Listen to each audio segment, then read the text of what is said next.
எதுக்கு வேலைக்காரங்களுக்கெல்லாம் மரியாதை கொடுக்குறீங்க? உட்காருங்க. என்ன நிக்கிற? குடிச்சிட்டு போ. காபி.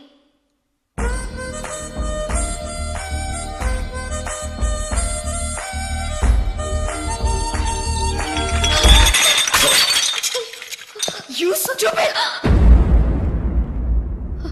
தப்பு என் மேலதான் இருக்கு. ஏன் இப்படி கோவப்படுறீங்க? பொம்பளை தான் பொறுமை வேணும், அவசரப்படக்கூடாது, அடக்கம் வேணும், ஆத்திரப்படக்கூடாது, அமைதி வேணும், அதிகாரம் பண்ணக்கூடாது, கட்டுப்பாடு வேணும், இப்படி கத்தக்கூடாது, பயபக்தியா இருக்கணும், இப்படி பஜாரித்தனம் பண்ணக்கூடாது. மொத்தத்துல பொம்பளை பொம்பளையா இருக்கணும். You know one thing, anger is the cause of all miseries.